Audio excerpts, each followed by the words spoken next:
Can you attract happiness? Abraham Lincoln once made the remark, "It has been my observation that people are just about as happy as they make up their minds to be." There is very little difference in people, but that little difference makes a big difference. The little difference is attitude. The big difference is whether it is positive or negative. Persons who want to be happy will adopt a positive mental attitude and be influenced by the PMA side of their talisman. Thus, happiness will be attracted to them. And those who turn on NMA make a business of being unhappy. They don't attract, they repel happiness. I want to be happy. A popular song starts off with the words that contain a great deal of truth. I want to be happy, but I won't be happy till I make you happy too. One of the surest ways to find happiness for yourself is to devote your energies toward making someone else happy. Happiness is an elusive, transitory thing, and if you set out to search for it, you will find it evasive. But if you try to bring happiness to someone else, then it comes to you. Writer Claire Jones, wife of a professor in the religion department at Oklahoma City University, tells of a happiness they experienced during their early married life. We lived in a small town the first 2 years we were married, she recalls, and our neighbors were a very old couple, the wife nearly blind and confined to a wheelchair. The old man, not very well himself, kept house and cared for her. My husband and I were decorating our Christmas tree a few days before Christmas when we decided on impulse to fix a tree for the old people. We bought a small one, decorated it with tinsel and lights, wrapped a few small gifts, and took it over the night before Christmas. The old lady cried as she gazed dimly at the sparkling lights. Her husband said over and over, "But it's been years since we had a tree." They mentioned that tree nearly every time we visited them during the next year. The next Christmas, they were both gone from the little house. It was a small thing we had done for them, but we were happy that we'd done it. Now, the happiness they experienced as a result of their kindness was a very deep, warm feeling, the memory of which will remain with them. It was a very special kind of happiness that comes to those who do kind deeds. But the kind of happiness which is most common and most constant comes closer to being a state of contentment, a state of being neither happy nor unhappy. You are a happy person during a period when you predominantly experience that positive state of mind in which you are happy combined with that neutral state of mind in which you are not unhappy. And you can be happy, content, or unhappy, for the choice is yours. The determining factor is whether you are under the influence of a positive or negative mental attitude, and that factor you can control. Handicaps are no barrier to happiness. Surely, if ever there was a person who might have been expected to complain of unhappiness, Helen Keller was that person. Born deaf, mute, and blind, deprived of knowledge of normal communication with the persons who surrounded her, she had only her sense of touch to help her to reach out to others and to experience the happiness of loving and being loved.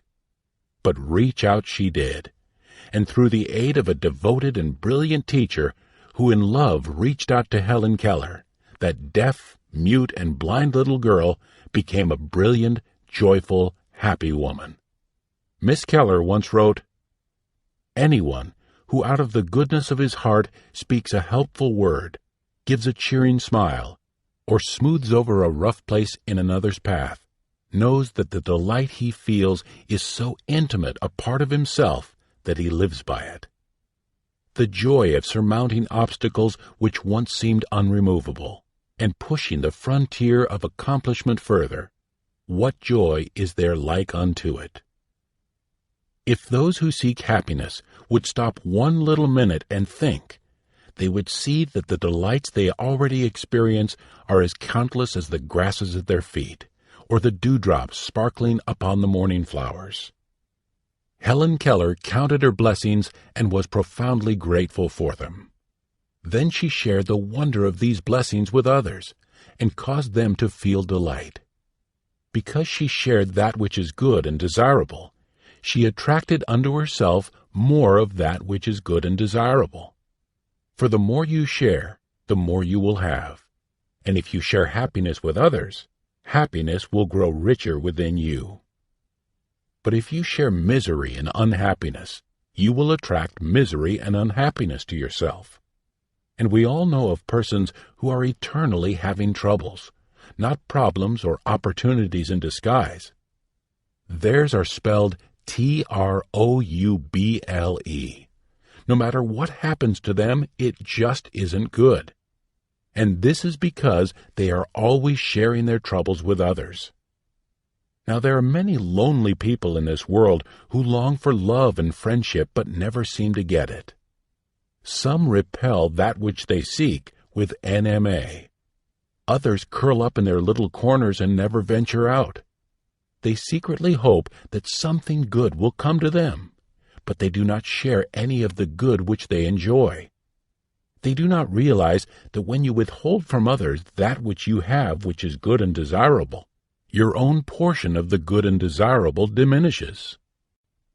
Others, however, have the courage to do something about their loneliness, and they find their answer in sharing the good and beautiful with others. There was one such little boy who was a very lonely, unhappy little boy indeed.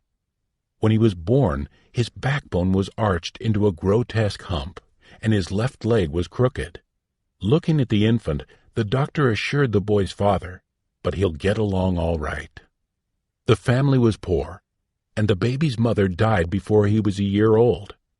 As he grew up, other children shunned him because of his misshapen body and his inability to participate successfully in many of their activities. Charles Steinmetz was his name, and he was a lonely, unhappy little fellow. But the great giver of all good had not overlooked this little fellow. To compensate for his misshapen body, Charles had been endowed with an extraordinarily keen mind. Using the greatest asset available to him, Charles ignored his physical disabilities about which he felt he could do nothing, and worked to excel with his mind. At 5, he could conjugate Latin verbs. At 7, he learned Greek and a smattering of Hebrew.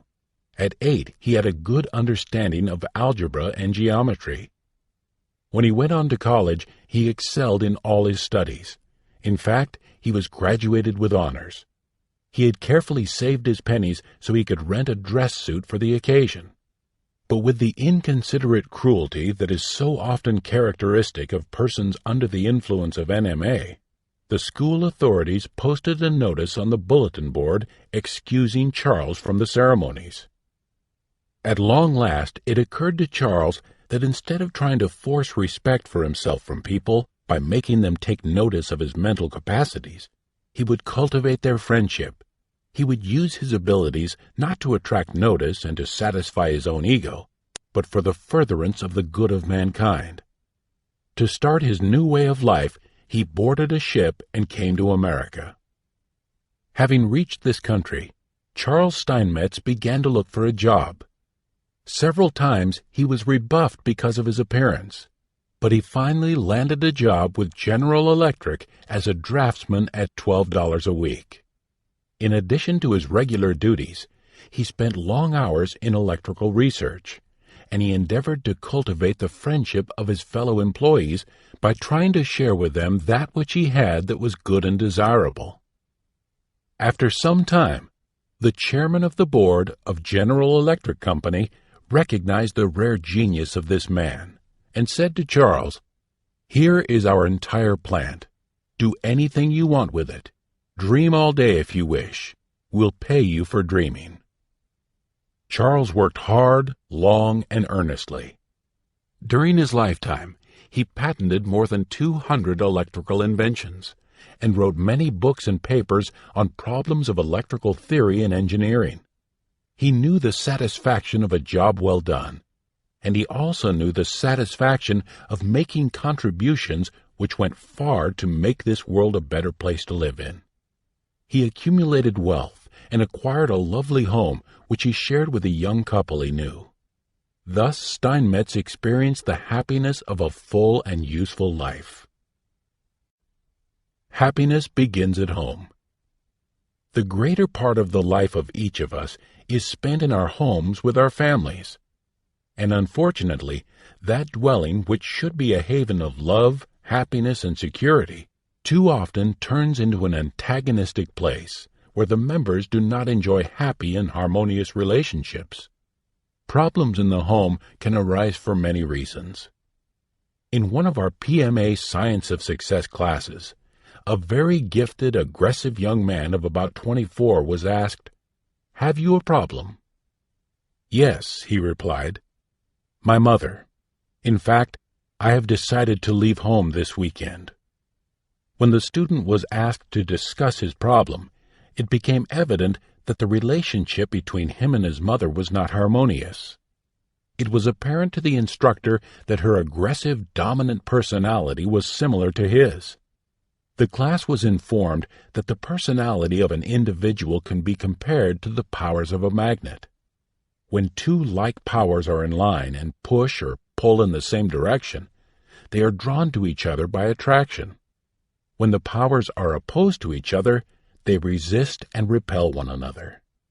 When they are placed side by side and both confront the same outside forces, the individuals, like the magnets, remain separate entities. Yet their strength to attract and repel these forces is increased even though between themselves they are opposed. The instructor continued by saying, "It appears that your behavior and that of your mother are so similar that you can determine how she reacts to you by the way you react to her. You can probably evaluate her feelings by analyzing your own. Therefore, you can solve your problem easily."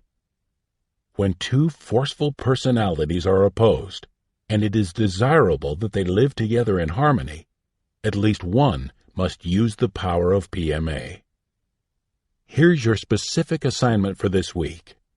When your mother asks you to do something, do it cheerfully. When she expresses an opinion, agree with her in a pleasant, sincere manner or don't say anything. When you're tempted to find fault with her, find something good to say. You will have a most pleasant experience. She will probably follow your example. "It won't work," responded the student. "She is just too hard to get along with." "You're absolutely right," responded the instructor. "It won't work unless you try to work it with a positive mental attitude." A week later, the young man was asked how he was coming along with his problem. His response was, "I am happy to say that there hasn't been one unpleasant word between us all week. You might be interested in knowing that I have decided to stay at home." When parents don't understand their children. There is a tendency for a person to assume that everyone always likes what he likes and always thinks the way he thinks. For people have a tendency to judge the reactions of others by their own reactions. Now, like the young man who had a problem with his mother, such a conclusion would at times be correct. But many parents often have problems with their children because they fail to realize that the personality of the child is different from theirs. It is a mistake for parents not to realize that time changes both the child and them. For they don't adjust their mental attitudes to compensate for the changes within the child and themselves. "I don't understand her," the father said. A lawyer and his wife had 5 wonderful children. The parents were unhappy because their oldest daughter, who was a freshman in high school, didn't respond to her parents the way they expected. The daughter was unhappy too. "She's a good girl, but I don't understand her," the father said. "She doesn't like to do work around the house, yet she'll toil for hours at the piano. In the summer, I got her a job at the department store, but she didn't want to work. She just wants to play the piano all day." It was our recommendation that the parents and daughter be given an activity vector analysis by one of the authors. In Chapter 10, entitled How to Motivate Others, You heard about activity vector analysis.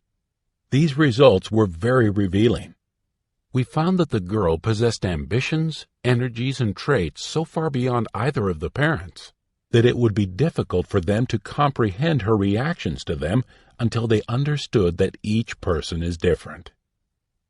The parents thought that while it was nice to know how to play a piano, it was good for a girl to work at home and work in a store in the summer. A passion to be a pianist was just a waste of time. She will get married someday and will have to keep house. She should be more practical, the parents reasoned. The daughter's capacities and the tendencies that motivated her were explained to the parents. Reasons were given why it was hard for them to understand her. An explanation was also given to the daughter as to why her parents thought one way and she another. When the three endeavored to understand what brought about their problem and how they could adjust to it with a positive mental attitude, they were able to live together in greater harmony. To have a happy home, be understanding. To be happy, be understanding of other people. Realize that another person's energy level and capacities may not be the same as yours. He may not think like you. Try to understand that what he likes may not be what you like. When you realize this, you will find it easier to develop a PMA in yourself and to do that which will create desirable reactions in others. Opposite poles of a magnet attract each other, and so do persons with opposite personality traits. And where there is a community of interest, two individuals may experience a happy association together, although each has opposite characteristics in many respects. One may be ambitious, aggressive, confident, and optimistic, and possess tremendous drive, energy, and stick-to-itiveness. The other may have a tendency to be satisfied, fearful, timid, shy, tactful, and humble, and may lack confidence in himself. Often such persons are attracted to each other, and when associated together, complement, strengthen, and inspire each other. And they blend their personalities, and thus the extremes of each become neutralized.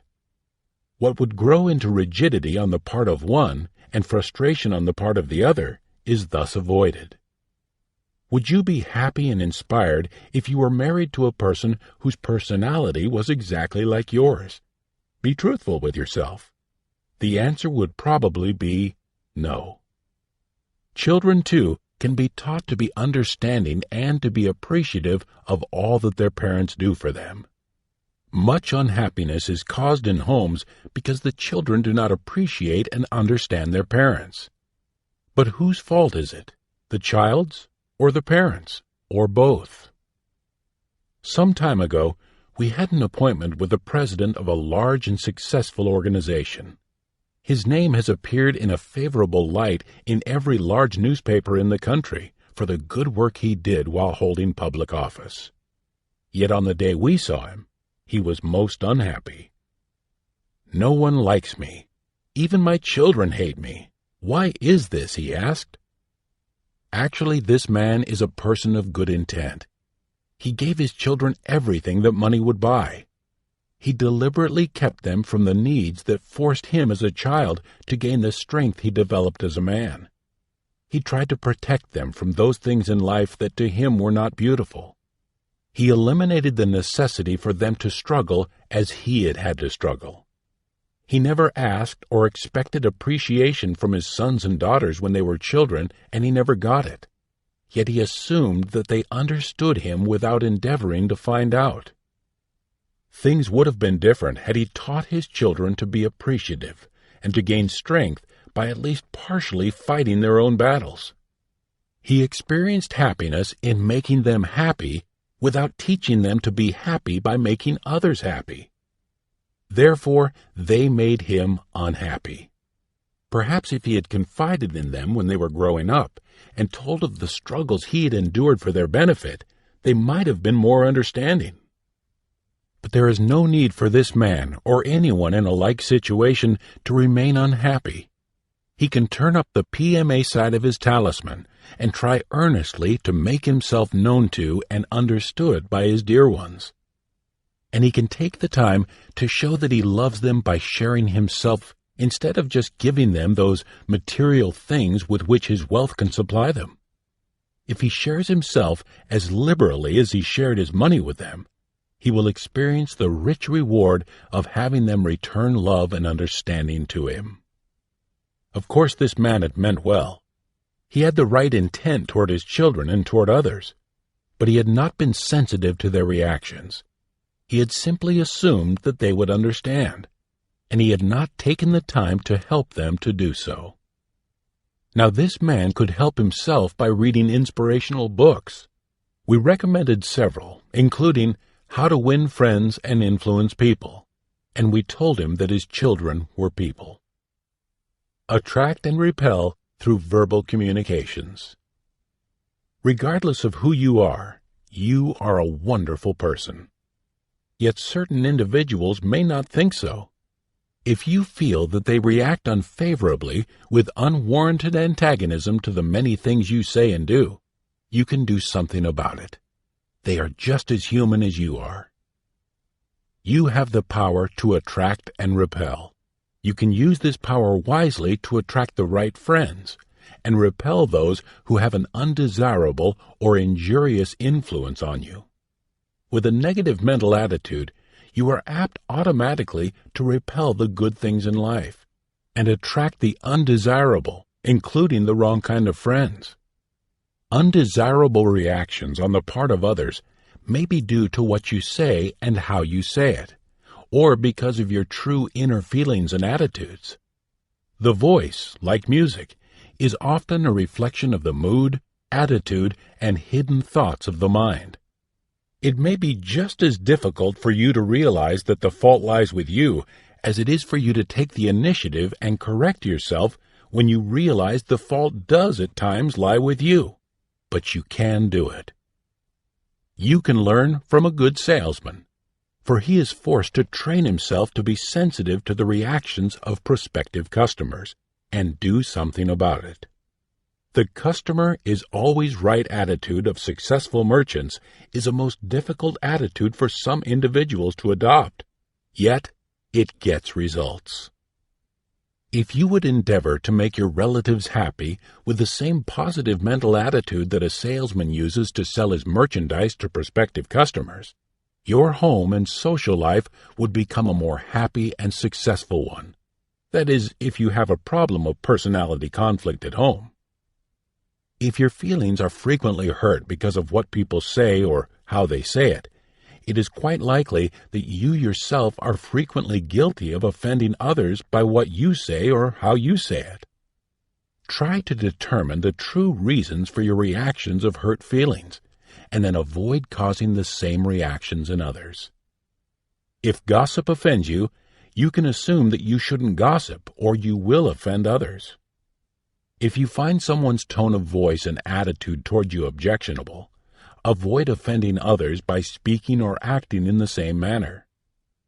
If you are not happy when someone yells at you in an angry voice, assume that it is repellent to another if you yell at him, even though he is your 5-year-old son or a very close relative. If you feel offended because another person misunderstands your intent, show your confidence. Give other persons the benefit of the doubt. If you do not find arguments, sarcasm, humor with a personal sting, or criticism of your ideas, friends, or relatives pleasant, it is logical to assume that others will not find them pleasing either. And if you like to be complimented, if you like to be remembered, if it makes you happy to know that someone thinks of you, you can safely assume that others will be happy if you compliment them, or remember them, or drop them a note to let them know you are thinking of them. A letter can bring happiness.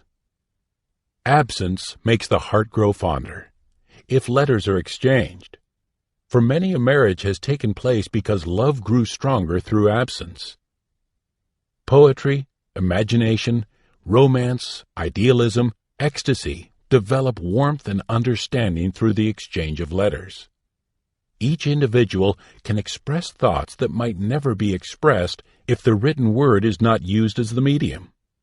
Letters of endearment need not and should not stop with marriage. Samuel Clemens, Mark Twain, wrote loving notes to his wife daily even when they were at home. They lived a life of real happiness together. You are what you think. To write, you must think. When you write a letter, you crystallize your thinking on paper. Your imagination is developed by recollecting the past, analyzing the present, and perceiving the future. The more often you write, the more you take pleasure in writing. By asking questions, you as the writer direct the mind of the recipient into desired channels. You can make it easy for him to respond to you. Thus, when he does, he becomes the writer and you receive additional joy as the recipient. The receiver of the letter you write is forced to think in terms of you. If your letter is well thought out, both his reason and his emotions can be directed along desired paths. Inspiring thoughts will be imprinted indelibly in his memory when they are being recorded in his subconscious mind as he reads. Can you attract happiness? Yes, of course you can attract happiness. How? You can attract happiness with PMA. A positive mental attitude will attract to you all the health, wealth, and happiness you desire. And a positive mental attitude consists of such plus characteristics as faith, hope, charity, optimism, cheer, generosity, tolerance, tact, kindliness, honesty, good finding, initiative, truthfulness, straightforwardness, and good common sense. Contentment. As a nationally syndicated columnist, Napoleon Hill once wrote an article entitled Contentment. You may find it helpful. Here is what it said. The richest man in all the world lives in Happy Valley. He is rich in values that endure, in things he cannot lose, things that provide him with contentment, sound health, peace of mind, and harmony within his soul. Here is an inventory of his riches and how he acquired them. I found happiness by helping others to find it. I found sound health by living temperately and eating only the food my body requires to maintain itself. I hate no man, envy no man, but love and respect all mankind. I am engaged in a labor of love with which I mix play generously. Therefore, I seldom grow tired. I pray daily, not for more riches, but for more wisdom with which to recognize, embrace, and enjoy the great abundance of riches I already possess. I speak no name save only to honor it, and I slander no man for any cause whatsoever. I ask no favors of anyone except the privilege of sharing my blessings with all who desire them. I am on good terms with my conscience. Therefore, it guides me accurately in everything I do. I have more material wealth than I need because I am free from greed and covet only those things I can use constructively while I live. My wealth comes from those whom I have benefited by sharing my blessings. The estate of Happy Valley, which I own, is not taxable. It exists mainly in my own mind, in intangible riches that cannot be assessed for taxation or appropriated except by those who adopt my way of life. I created this estate over a lifetime of effort, by observing nature's laws and forming habits to conform with them. There are no copyrights on the Happy Valley Man's Success Creed. If you will adopt it, the creed can bring you wisdom, peace, and contentment. In his book, The Power of Faith, Rabbi Louis Bienstock said this on the subject of happiness. Man was born together, all of one piece. It is the kind of world he has fashioned that has torn him apart. A world of folly, a world of falsehood, a world of fear. With the power of faith, let him put himself together again. Faith in himself, faith in his fellow men, faith in his destiny, faith in his God. Then and only then will the world be truly together. Then and only then will man find happiness and peace. Remember, if the man is right, his world will be right. He can attract happiness just as he can attract wealth, unhappiness, or poverty. Is your world right? Or are guilt feelings keeping you from winning the success you want? Thoughts to steer by. 1. Abraham Lincoln once said, "It has been my observation that people are just about as happy as they make up their minds to be." Will you make up your mind to be happy? If not, will you make up your mind not to be unhappy? 2. There is very little difference in people, but that little difference makes a big difference. The little difference is attitude. The big difference is whether it is positive or negative. 3. One of the surest ways to find happiness for yourself is to devote your energies toward making someone else happy. 4. If you search for happiness, you will find it elusive. But if you try to bring happiness to someone else, it will return to you many times over. 5. If you share happiness and all that is good and desirable, you will attract happiness and the good and desirable. 6. If you share misery and unhappiness, you will attract misery and unhappiness to yourself. 7. Happiness begins at home. Members of your family are people. Motivate them to be happy just like a good salesman motivates his prospects to buy. 8. When two forceful personalities are opposed, and it is desirable that they live together in harmony, at least one must use the power of PMA. 9. Be sensitive to your own reactions and to the reactions of others. 10. Would you like to live contentedly in Happy Valley? To be happy, make others happy.